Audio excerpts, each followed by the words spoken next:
Mga kababayan ko, magandang gabi po sa inyo. Mabuhay ho kayo. Kaya na, damo sa Ilonggo dali. Ara ito dito sa Iloilo. Ito, ako sa buwang kainay ay linti.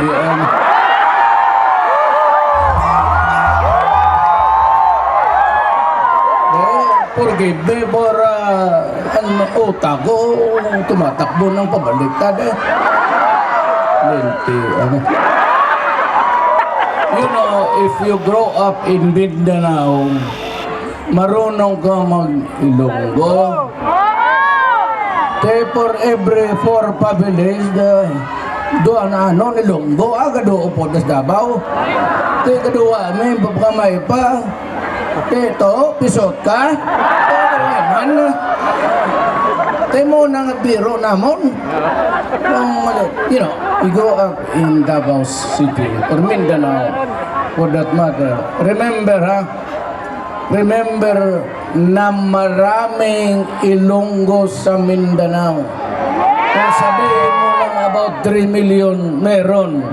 So, you better think of your countrymen and ang katribe mo. Yes! Di may problema ta sa Mindanao. Di mga fighters doon, damo, mga Ilonggo, kasuko la. Alam niyo yan. Alam niyo yan, toothpick, ganito yan. Di para maintindihan ninyo ang Mindanao ang problema. I am a Cebuano because we trace our pedigree or lineage from our father. Ngayon, sa side ko, sa mama ko, ang lolo ko in Czech, galing sa amin. Lula ko, Maranao. Sa nanay ko, mestiza, Maranao sa insect. Okay. Yung may ara, tangari nga silingan nga damo sa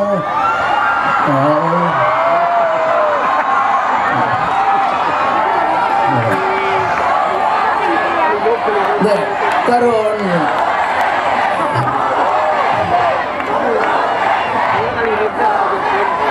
ngayon sa Mindanao, a lot, karamihan, North Cotabato, maraming Ilonggo doon, Sultan Kudarat, down to South Cotabato. As a matter of fact, the lingo there, ang didila is Badjensan, Coronadal Valley, kay Ilonggo ka. Tubak ka if you don't know what ito say ngaling ka, Ilonggo, okay mamasabot ka to. Mauna. Ang problema ganito, pakinggan ninyo mabuti para maintindihan ninyo. Ang si Magellan na imperialista, nag-aabot na sa Leyte. Kaya when he came down from Egypt, siling ng buang na, I discovered the Philippines and I will call all these islands that I have now and thereafter conquer, it will be called the Philippine Islands, to name after King Philip of Spain. Yun ang amo niya, yun ang gumasto sa trip niya dito. Ginawa tayong alipin ng mga yawa. And he said that I will call all the natives here dito ngayon as Filipinos to honor King Philip of Spain. Kasi hindi siya ka-travel na daw halos tibuok Pilipinas nang nakita mo. Ang problema, yung Mindanao, sinali niya. Ang Mindanao belong to a different sultanate. Ang kasama ng Mindanao, Sabah, yung Borneo. Then the Malaysian islands and the Indonesians. Tiwilabot ni sa plano. Ang problema kay Magellan, kay angkon niya na amo ni. 100 years before, meron ng mga Islam. Already Islam na. So when Magellan arrived there was already trouble. Kasi siya Kristiyanos at ang tao sa Mindanao lahat Muslim. Ang problema, inangkin niya, and they wanted to overrun the city. That is why he fought with the soldiers. Kag natalo sang mga Moro, way man sila kanyon, way sila pa gunpowder, way man sila pusil, way sila mga espada. Eventually, they were able to conquer the coastal areas, but never really penetrated inside. So yan ang problema ngayon because si Magellan brought Christianity to us, to this country. So there's a problem now that I'm using the word is, was is until now. Ngayon, ang problema nito, mga brother ko, kamuro, ara mo dire. All Akbar! All Akbar! All Akbar! Teway mo mamahadlok sa mga brother ko, mga muro, mga All Akbar. That is just praise to God. That is all there is to it. They are just as simple and maybe as complicated as all of us Filipinos. Now, the reason why I said we have a problem is every now and then, from Normi Suare to ARM to Ramos Espicipide, and until now, the BBL for Eastern Mindanao. Ang problema niyan, sabi ni Pinoy, he will deliver the BBL before election.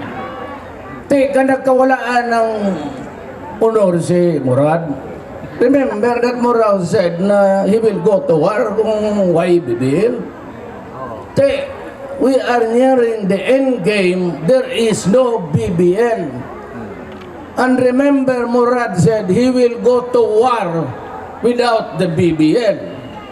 At sabi naman ni Pinoy, if you do not want war, or if you do not give it to Murad, you might as well start to count body bags. Kakasog ganan, no? Patay.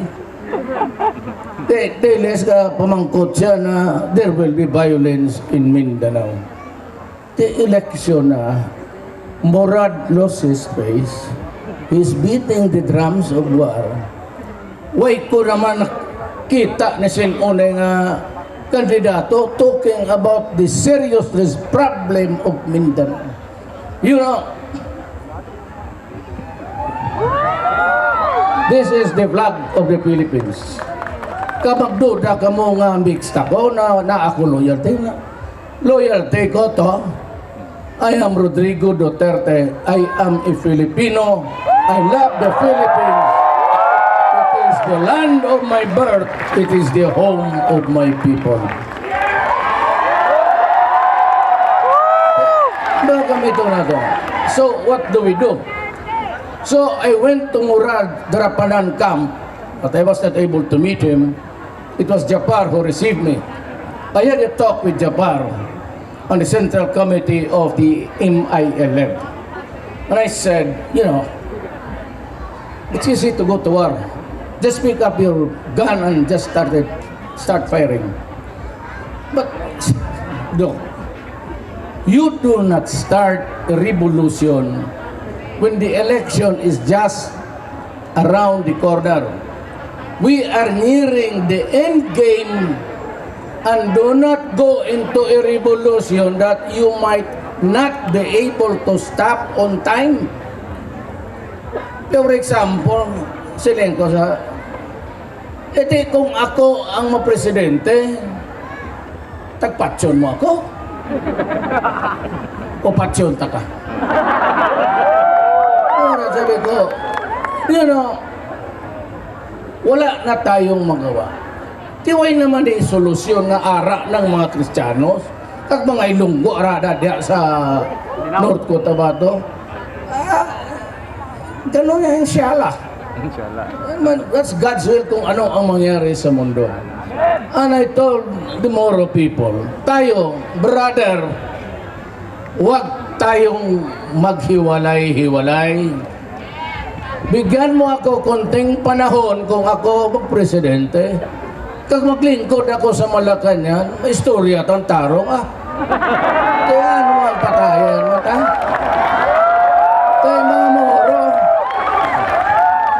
wait ta magpatayan, we build one nation.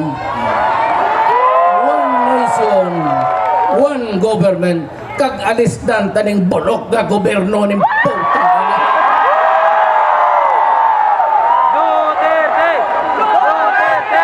I am appealing to my brother. Tapos kaya ano sabihin mo, talagang kapatid din ako. Maranaw yung lula ko. Makinig ka muna. Moro, makinig ka muna ha. We will build one nation. Kag isa lang ang flag naton. Kaya ha. Kaya arane. Pero we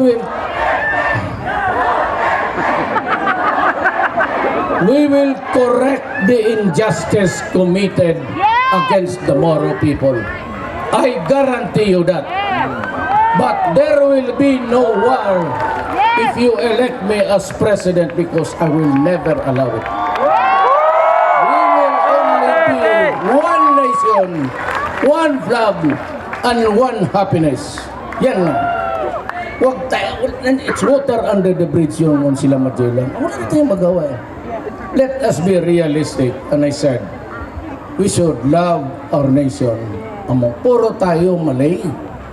Kada pasok lang ng reliyon doon, dato, dito. Pero titinan mo, ang gwapa sang Moro na Maranao, gwapa sang Ilocana. Tiba mo sang gwapa ng Pilipina. Kakampanya ako, huwag ko concentration, kasi hindi ko katanaw ng mga gwapa.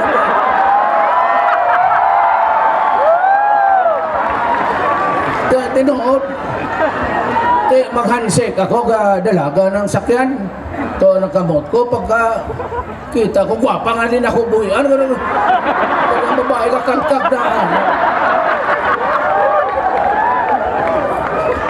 But you know, seriously now, ganito rin ang problema. This government, walang ginawa para sa tao. You know, the Spaniards came, the Americans took over this country and stayed there for 50 years. Di kagalakaw sila, way solution.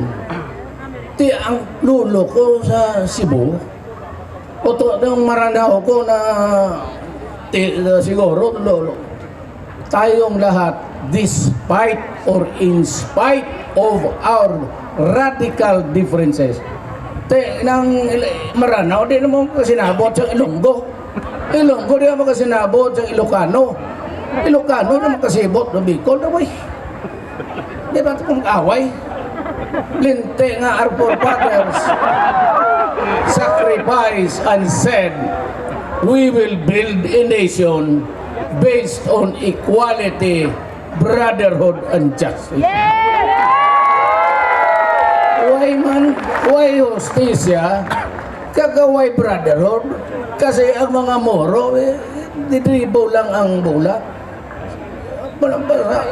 Didribo lang bola, sabi ko na noon, didribulin lang yan. Then ipasa doon sa next generation, next election. Now, I have yet to hear Binay and my friend Rojas talk about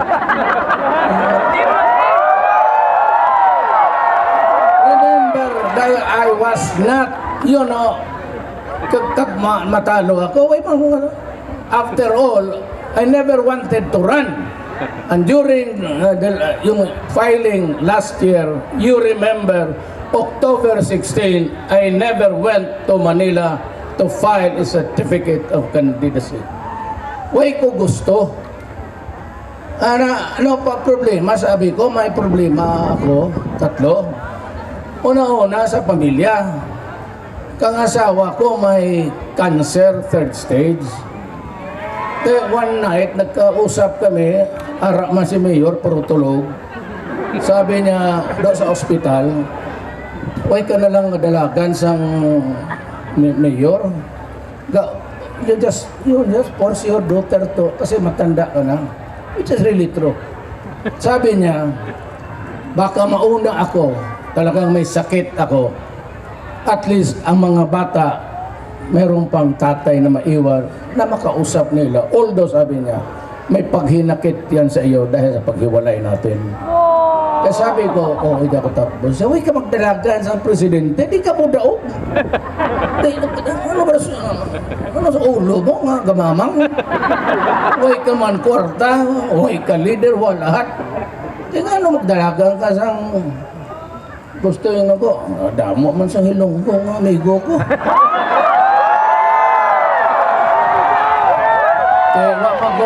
I didn't never know that you were my friends.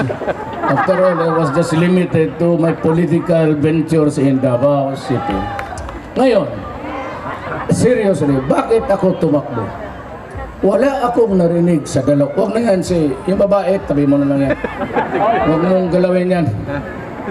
Ang dalawa, I never heard them talk about Mindanao. Ngayon, ayaw ko nang tumakbo, hinintay ko kasi ang program of government nila. Ang akala ko may tatakbo pa ng marami. Pagkatalanaw ako sa ilang sa political horizon. Binay? Ito Jesus Maria.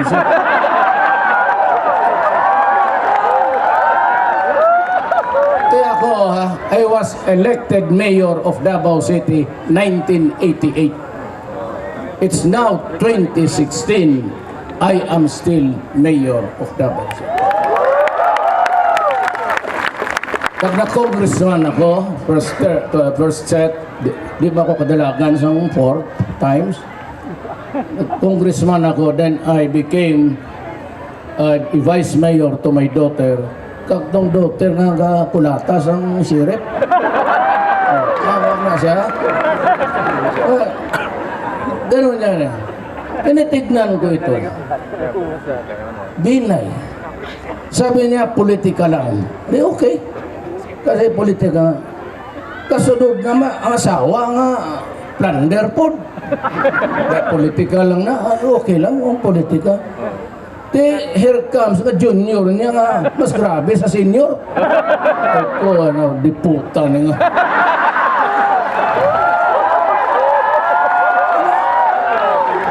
Teka sa kapamilya, kahit kasulod sa Malacanang, puro kwarta ang like Binay. Do you know why Binay kay kag braso niya baski sakiton? Kang braso niya ka sang it's not easy na magbilang ka ng bilyon.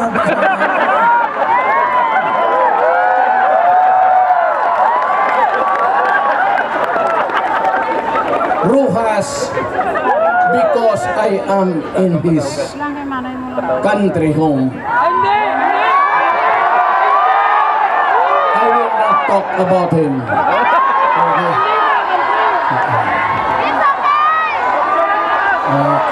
Rojas ito ka.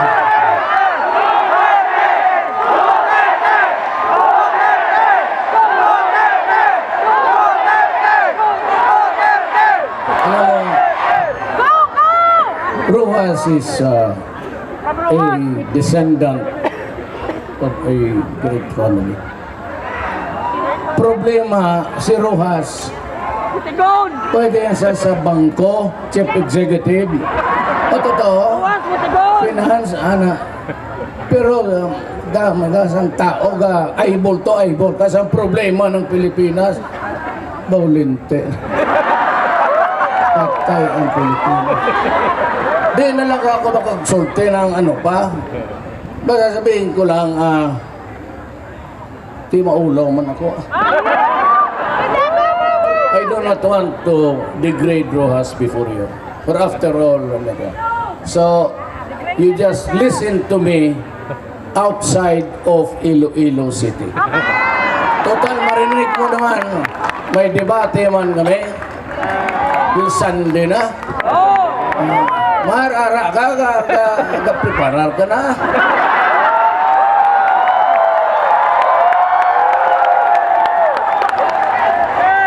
si mga nagtatanaw ko saya. Gahulat may kay Binay, kay gusto